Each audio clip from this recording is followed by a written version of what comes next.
तो फिल्म की शुरुआत होती है एक फार्म हाउस से, जहाँ पर एक फैमिली अपनी छुट्टियां गुजारने के लिए आई है। हर साल की तरह इस साल भी ये लोग अपने घर से इस फार्म हाउस में आए थे, जहाँ पर ये अपनी फैमिली और फ्रेंड्स को बुलाकर पार्टी करने वाले थे। साइमन की फैमिली में उसकी वाइफ के साथ 3 बेटे थे, 2 जुड़वा और एक बड़ा बेटा। और साइमन की वाइफ तैयारी में मसरूफ थी कि तभी डोरबेल हुई। उसकी सिस्टर अपने हस्बैंड और बेटी के साथ आ चुकी थी। कुछ ही देर में उनकी बाकी दोनों दोस्त थे और आखिरी दोस्त जेम्स और उसकी वाइफ सोफी भी आ जाते हैं। सोफी को ये लोग ज्यादा पसंद नहीं करते क्योंकि वो गरीब बैकग्राउंड से थी और ये सब अमीर थे, अच्छी पोस्ट पर थे। यहाँ तक कि इनके बड़े सर्कल में तो रॉयल फ्रेंड्स भी थे। जो छोटी बच्ची इनके घर आई थी उसकी नेचर काफी अजीब थी। वो जो अपने मुंह से बात निकाल देती थी वो पूरी करवा कर रहती थी। अभी भी उसने पुडिंग मांग ली जो इन्होंने बनाई ही नहीं थी। तो अब उस बच्ची के डैड और साइमन पुडिंग लेने के लिए बाहर चले जाते हैं। ये नॉर्मल पार्टी नहीं थी, इसका अंदाजा वक्त गुजरने के साथ साथ होने लगता है। बच्चे इस टाइम जो मन चाहे वो कर रहे थे, बदतमीजी भी कर रहे थे और गालियां भी दे रहे थे,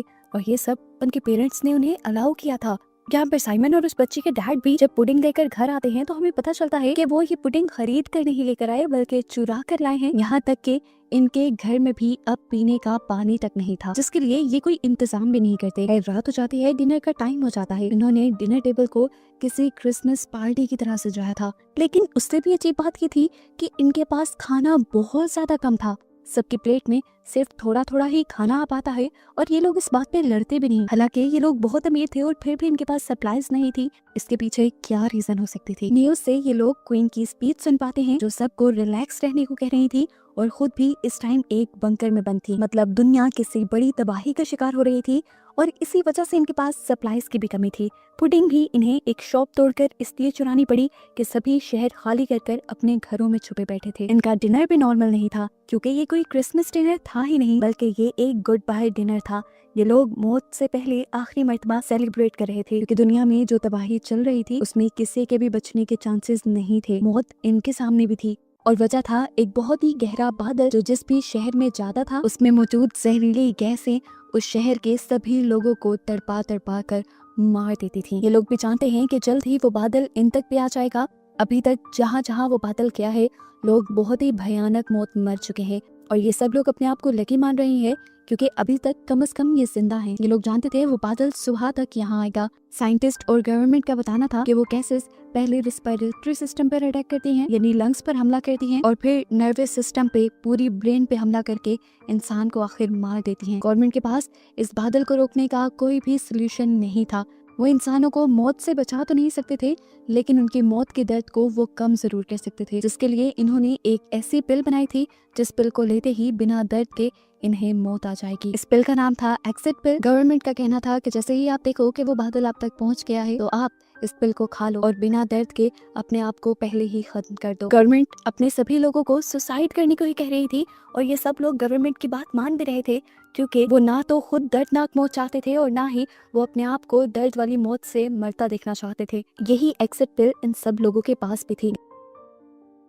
ये सब लोग डिनर करने के बाद एक साथ ये पिल खाकर अपनी जान देने वाले थे, लेकिन सोफी ऐसा करने से मना कर देती है क्योंकि वो प्रेग्नेंट है। वो कहती है कि ऐसा करने से मैं अपने बच्चे को भी मार दूंगी, लेकिन मैं कातिल बनना नहीं चाहती। सोफी का कहीं ना कहीं ये भी मानना था कि सुसाइड करना बिल्कुल ठीक नहीं है, क्या पता वो इस सब में सरवाइव कर जाए। अब साइमन के बेटे आर्ट का भी यही मानना था, उसे भी सुसाइड में कोई लॉजिक नजर नहीं आ रही थी। तब यहाँ के लोग सोफी को समझाते हैं, देखो सोफी, बच कोई भी नहीं पा रहा, हमारे पास तो कम से कम एक ऑप्शन है आसान मौत का। गरीबों को तो ये ऑप्शन भी नहीं मिला, वो लोग भी तड़प तड़प के मरे ही हैं, कोई भी सरवाइव नहीं कर पाया। सोफी को अपने पेरेंट्स का ख्याल आता है जो भी कल रात मारे गए थे और उसी दर्दनाक मौत में मारे गए थे क्योंकि वो भी अमीर नहीं थे और फिल्स उनको भी नहीं मिल पाई थी। ये इनकी जिंदगी की आखिरी रात थी, इसीलिए ये इसे पूरी तरह एंजॉय करने का प्लान करते हैं। कुछ लोग गेम्स खेलते हैं, कोई मूवी देखते हैं, तो यहाँ पर ये लोग अपनी पुरानी यादें भी याद करके खुश होते रहते हैं। पता चलता है कि ये फार्म हाउस असल में साइमन की वाइफ की मॉम का था, जिससे भी आखिरी मर्तबा ये पूरी फैमिली बात कर रहे थे। तभी उस बूढ़ी लेडी ने देखा कि वो बादल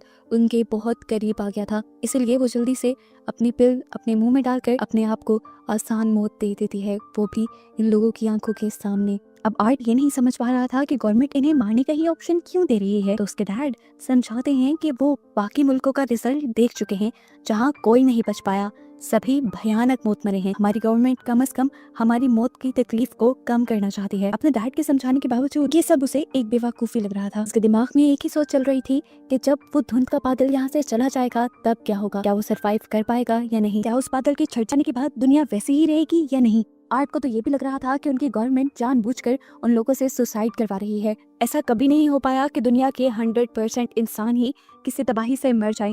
कुछ लोग तो सरवाइव करेंगे ही, लेकिन कुछ बड़ी अथॉरिटीज जानबूझकर ऐसा करवा रही हैं ताकि दुनिया की आबादी ऑटोमेटिकली कम हो जाए। ये भी हो सकता था कि उस गैस के कांटेक्ट में आने के बाद जो लोग जिंदा बचाते हों वो ज़ॉम्बीज में बदलने लगे हों, और ज़ॉम्बीज की तबाही को रोकने के लिए ही गवर्नमेंट सबको सुसाइड करवा रही हो। वो सोचता है कि अगर मैंने वो पिल ना खाई और उस गैस के जाने के बाद मैं एक ज़ॉम्बी बन गया तो वो लाइफ कैसी होगी। यहाँ वो अभी अपनी मॉम से इस बारे में कोई बात नहीं करता क्योंकि उसकी मॉम सदमे में थी। उसने अभी अभी आर्ट की नानी को यानी अपनी मॉम को अकेले मरते हुए देखा था। आर्ट अब सोफी के पास जाता है और सोफी से इस पिल के बारे में ये सारी बात करता है क्योंकि वो जानता है कि सोफी का माइंड इन सब बड़ों से चेंज है।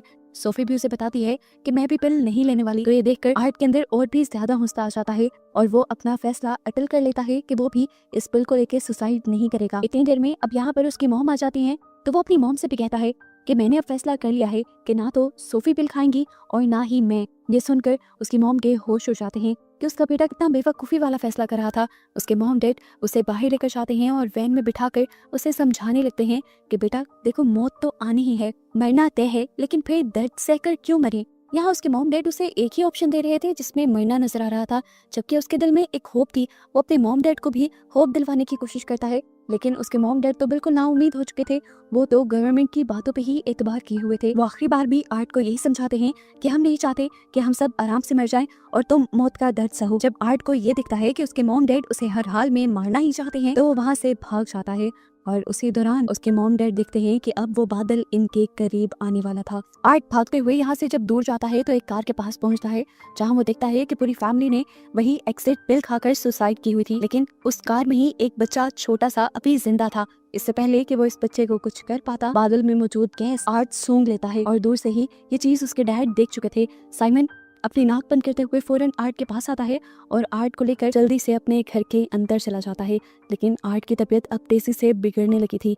उस गैस को सूंघने के बाद क्या हाल हो रहा था सबका, ये आर्ट की हालत को देखकर सब जान गए थे। सब ये भी समझ गए थे कि अब कुछ ही देर में वो दर्दनाक मौत मरेंगे। इससे पहले ही वो एग्जिट पिल लेने का फैसला करते हैं और अपनी अपनी फैमिली के साथ एक एक रूम में चले जाते हैं ताकि वो आराम से मर सकें।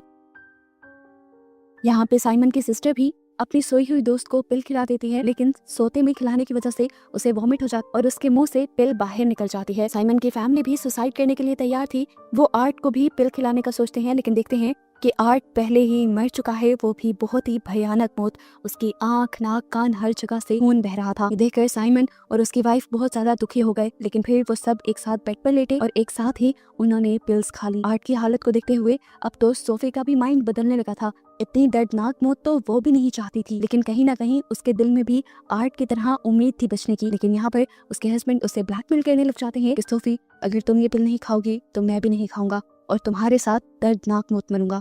उसे अपने हस्बैंड से बहुत प्यार था, ऐसे में उसकी बात मानते हुए वो भी अपने हस्बैंड के साथ पिल खा लेती है और कुछ ही देर में उनकी भी मौत हो जाती है। दूसरे कमरे में उस जिद्दी बच्ची के भी मॉम डैड उसको पिल खिलाकर खुद भी पिल खाकर वहीं पर मर जाते हैं। अब वो लड़की जिसे पिल खाने के बाद वॉमिट हो गई थी, उसकी दोस्त नहीं चाहती थी कि वो खुद तो आराम से मर जाए और उसकी दूसरी साथी को दर्द हो जिसने वॉमिट कर दी थी, इसीलिए वो उस लड़की के पेट में चाकू स्टैब करते हुए उसे वहीं पर मार देती है और फिर खुद भी पिल लेते हुए मर जाती है।